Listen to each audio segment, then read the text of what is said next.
गाइजहरू आजभोलि एजी के गर्दैछ भन्नुहुन्छ होला नि है। काठमाडौँबाट फर्केर आज चाहिँ यस्तै आडु बेलाइँदैछ है। आडु रक्कै सुँगुरको लागि एक बोल भइसक्यो यहाँनिर। सुँगुरलाई ग्राममै लगाइदिने हो, यसै गरी दिन बित्दैछ मेरो चाहिँ।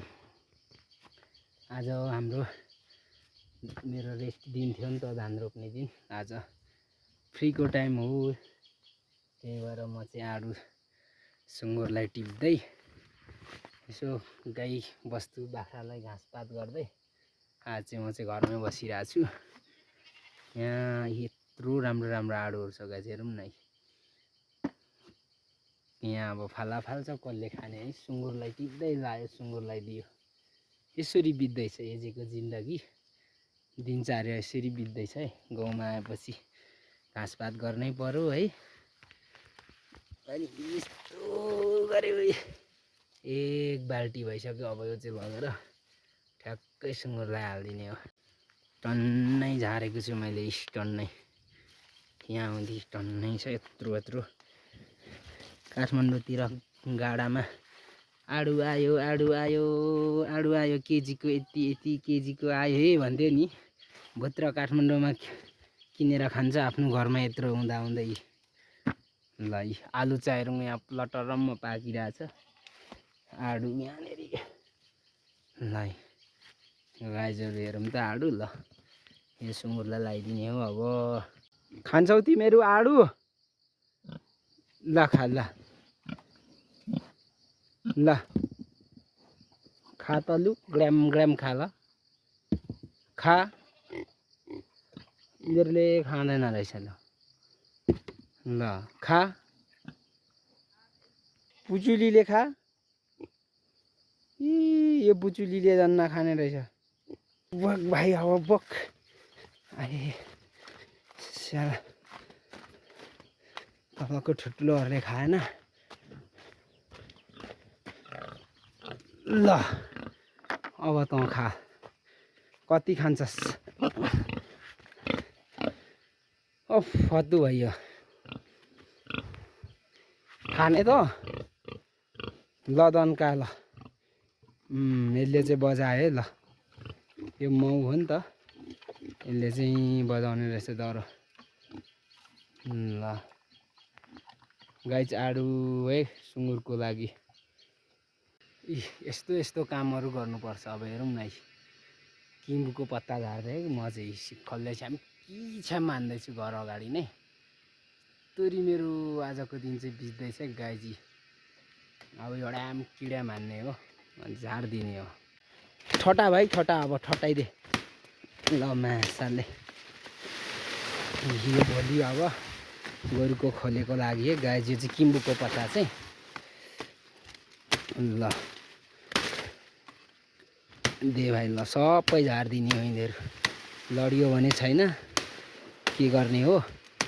अब यसको हाँगा चाहिँ पर डाँडातिर रोपिदिने हो, ताछेर खुर्केर। ए झट्टा, यसरी झन्नै लडेँ नि त फेरि म। यस्तो पनि पो हुन्छ त नि। ल हाम्रो घरको सबै टिनहरू खिया लागिगएछ है। खिया लाग्न थाल्यो हाम्रो। माङ्गुडन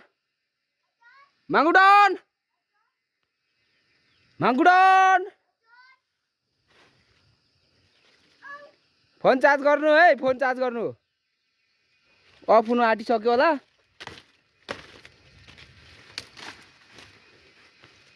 सट्टै हाम्रो घर चाहिँ सबै तल्लोपट्टितिर खिया लागेछ है। यो हिजोस्ति भर्खरै चेन्ज गरेको, यो अगाडिको।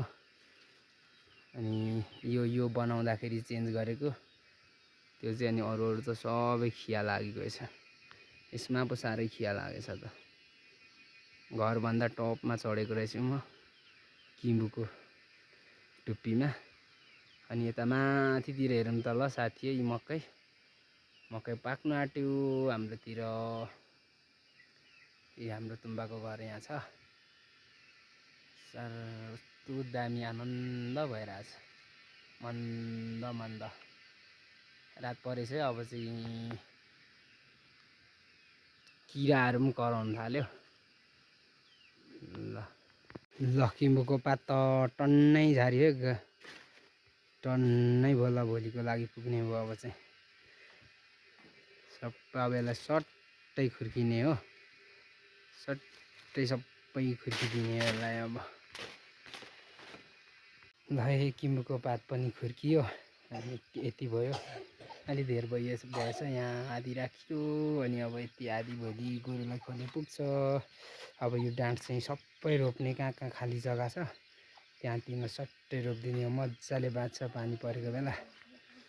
अब मेरो काम रह्यो सुँगुरलाई चारो खोज्ने। अब सुँगुरलाई चारो खोज्नलाई बारीतिर छिर्नुपर्छ। अब गाइजहरू म चाहिँ बारीतिर लाग्छु है त। अब चाहिँ डोकोसोको बोकेर सुँगुरको चारो खोज्नतिर है गाइज। अब घरको काम यस्तै छ, के गर्नु है, घरको काम नगरी नहुने। आमाको कामहरू सबै सघाउनै पर्यो आमालाई, त्यही भएर म चाहिँ अब बारीतिर लागेँ चारो खोज्नलाई। यता के पाइन्छ अब यस्तैहरू भेलाउने हो, यस्तै केहरू झारसारहरू भेलाउने, अनि यसको एक डोको बनाएर लाने हो। चारो चाहिँ यो एक डोको ल्याउँ भनेको भरिएन है, पानी पनि पर्न थाल्यो। यहाँ लुगा उठाउनु पर्नेछ, लुगा उठाइदिउँ है त ल। अहिले र अहिले पानी पर्छ यार, यस्तो छ दिन, असार मासको दिन यस्तो छ, के गर्ने टोली। ल पानी पर्न थाल्यो है ल गाइजहरू, रात पनि पर्यो। अब चाहिँ म किचनतिर खानपिनतिर लागेँ गाइज आजको लागि। पानी पर्न थाल्यो गाइज, रात पनि पर्यो। आजको लागि मेरो भिडियो यति नै। Thank you for watching my video guys.